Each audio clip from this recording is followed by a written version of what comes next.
सैयद, लगता है कि आपके ज़राए ने वो जो गैप्स थे वो पूरे कर दिए हैं और जनरल फैज़ और इमरान खान के दरमियान जो राब्ते थे या राब्ताकार थे, उस हवाले से आपके पास एक बड़ी खबर है आज आपने दी है, थोड़ा सा बताना चाहेंगे? जी, मैंने मेनली तो खबर जो है टॉक शॉक के ऊपर दी है। अच्छा। और ज़ाहिर है मेरे चैनल के ऊपर भी वो चली है जिसके लिए मैं काम करता हूँ।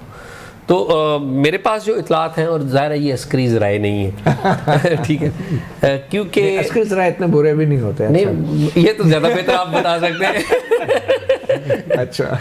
तो बात यह है कि इस वक्त जो एक तो कानूनी टाइमलाइन है और एक कानूनी चार्जशीट है, और एक ऐसी चीज़ है जो कि अभी कानूनी चार्जशीट नहीं बनी, जो तहकीकात हो रही हैं। तो मेरे पास उसके वाले से कुछ मालूमात हैं, आप उन्हें इल्ज़ामात कह लीजिए, क्योंकि ज़ाहिर है दूसरी फ़रीक का हमारे पास मौक़िफ़ नहीं है, दोनों फ़रीकों का, ना डिप्टी जेल सुप्रिटेंडेंट का मौक़िफ़ मौजूद है और ना ही हमारे पास मौजूद है जनाब फैज़ हमीद साहब का या उनके किसी नुमाइंदे का। मेरी इतलात के मुताबिक एक स्पेशल फ़ोन था जो वो यूज़ करते थे, और उसी तरह का एक फ़ोन फैज़ हमीद साहब। अच्छा जी।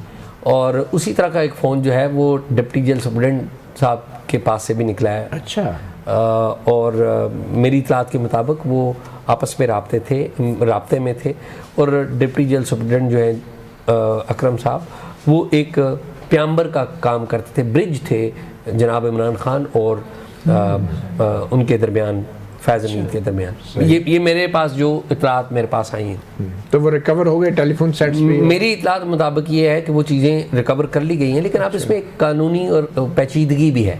कानूनी पेचीदगी है कि डिप्टी जेल सुप्रिटेंडेंट को जो गिरफ्तार तो नहीं किया गया, अब उनको लापता किया गया है। अच्छा। उनकी कानूनी गिरफ्तारी तो अभी तक नहीं रिकॉर्ड, लेकिन वो भी अस्करी ज़राए से कोई खबर चली थी कि सिक्योरिटी इदारों ने उनको हिरासत में ले लिया जी, लेकिन उसके बाद से वो पता ही नहीं कौन हिरासत में। देखें कोर्ट में भी एक केस चल रहा है, आप भी कह रहे हैं कि वो हो गए हैं, लेकिन आप भी कह रहे हैं वो लापता है। अगर लापता है एक बंदा, तो उससे फोन कैसे रिकवर हुआ है? जब मैंने आपको देखे ना, आप तो कानून की ग्राउंड के ऊपर कर रहे हैं, मैं कानून के ग्राउंड के ऊपर, इन्फॉर्मेशन, मैं तो इन्फॉर्मेशन। तो आप ये कहना चाह रहे हैं कि वो इतना भी लापता नहीं है जितना जी तासर दिया जा रहा है? वो कहते हैं ना, सबको पता है कि वो कहाँ है, ठीक है, nobody is ready to tell कि वो कहाँ है। अच्छा, ठीक है, और ऐसा नहीं है, मेरे ख्याल में इन्फॉर्मेशन उनके बारे में पूरी है, या शायद और भी ली जा रही तो हो। आपको लग रहा है कि इमरान खान साहब को भी फौजी अदालत में लाया जाएगा?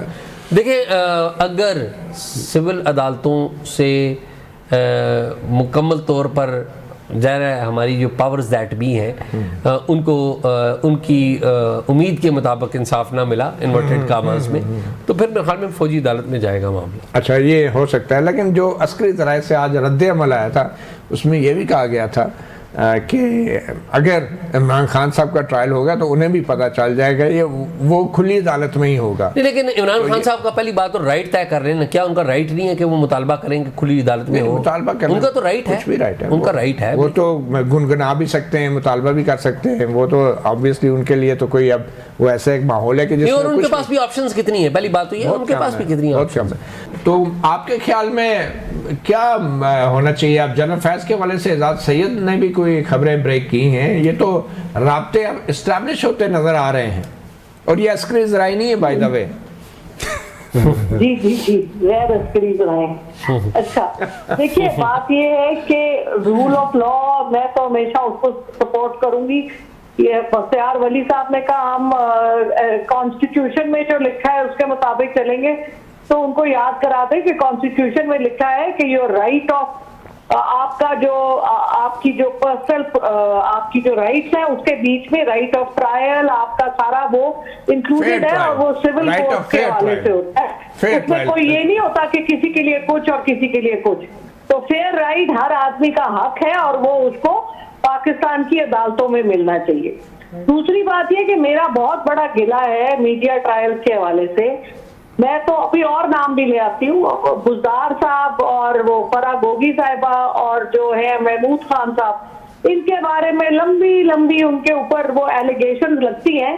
लेकिन सवाल ये है कि पिछले 2.5 साल से तकरीबन नून लीग और पीडीएम की हुकूमत है, इन्होंने एक केस उन पे नहीं चलाया, ना ये उनको पकड़ के लाए। तो ये क्या टीवी पे बातें करते हैं? 200 केस इन्होंने इमरान खान पे बना दिए, तो क्यों नहीं, जब वो इतने खराब थे और जो कि जाहिर है जिस तरह की ये बातें कर रहे हैं हम तो इन पे यकीन करते हैं, तो क्यों नहीं इन्होंने उन पे केस बनाए? ये तो लगता है आपस की मिली भगत थी। जो फैज साहब का नेक्सस था उसमें वो भी नेक्सस का हिस्सा थे, जो मुझे लग रहा है। और दूसरी बात ये है कि नेक्सस को आप खोलें, नेक्सस जितना खोलेंगे उतना अच्छा है। ये पेंडोरा बॉक्स और पनामा लीक से कम नहीं है, इसमें सारों के सारे ही इस अमाम में नंगे निकलेंगे। इसलिए तो कुछ बोल नहीं रहे।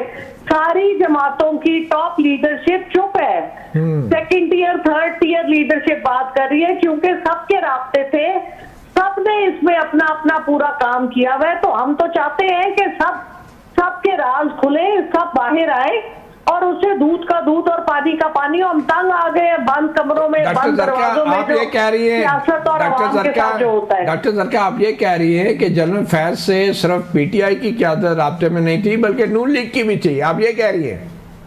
देखिए जी, मैं नहीं कह रही, मैं तो ये टीवी पे सुन रही हूँ। अपने डिफेंस मिनिस्टर साहब ख्वाजा आसिफ तो बारहा यही कहानियां करते रहे कि कभी मुझे पंजाब की हुकूमत ऑफर हुई, कभी मुझे जनरल जो अमजद साहब थे उन्होंने ये ऑफर किया, फिर जो जनरल बाजवा थे वो तो पूरी बातें ऑन एयर आपसे कह चुके।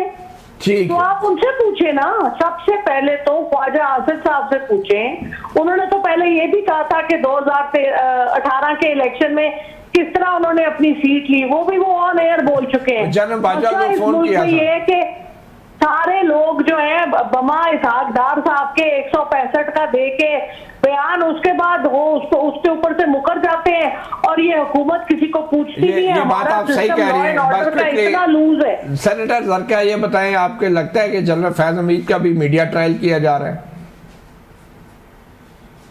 मेरा ख्याल है जी ये बाय डिजाइन ही है, तो इस पर मैं ना ही कुछ बोलूं तो बेहतर है। जो आपके सामने है वो आपके सामने ही है। जनरल फैज का तो कोर्ट मार्शल फौज का अंदरूनी मामला है, तो ये नौजवानों के अंदर जो मामलात ख़राब हो रहे हैं, तो क्या ये सियासतदानों का अंदरूनी मामला नहीं है? और क्या आर्मी चीफ को इस मामले पे तकारीब में तकारीर करनी चाहिए? आप कैसे देख रहे हैं?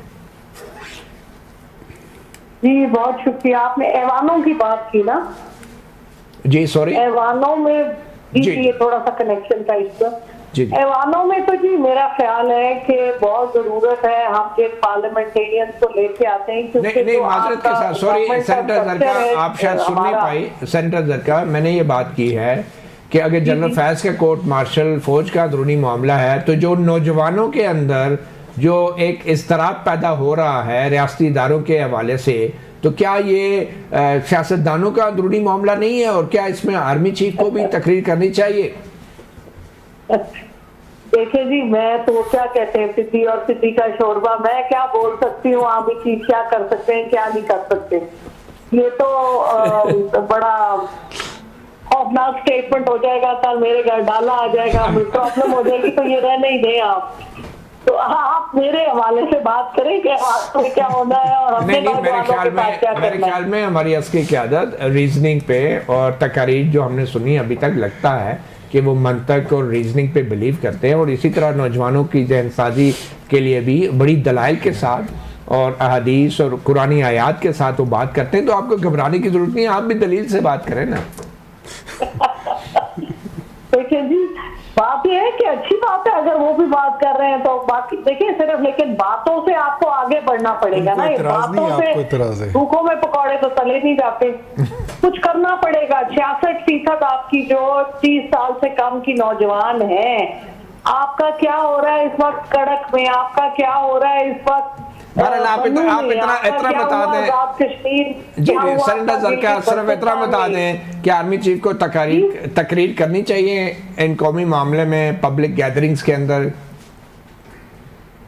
प्राइम मिनिस्टर साहब से पूछे, मैं क्या कह सकती हूँ ना, मैं हुकूमत पे, मैं तो चले यही सवाल, अब सियासतदान इस सवाल का जवाब तो नहीं देंगे। अख्तियार वली साहब, आप अपने हिस्से का पानी कोई डालेंगे? वो ISPR की जो ब्रीफिंग हुई थी ना पिछली से शायद पिछली, तो उसमें किसी ने ये सवाल किया था कि उन्होंने कहा कि जी सियासत में मुदाखलत की बड़ी बातें की जाती हैं, तो उस पर बड़ी तनकीद की जाती है। तो उस पर DG ISPR ने कहा था कि जो मर्ज़ी आप तनकीद कर लें, हमने जो अपना रोल अदा करना है वो हम करेंगे।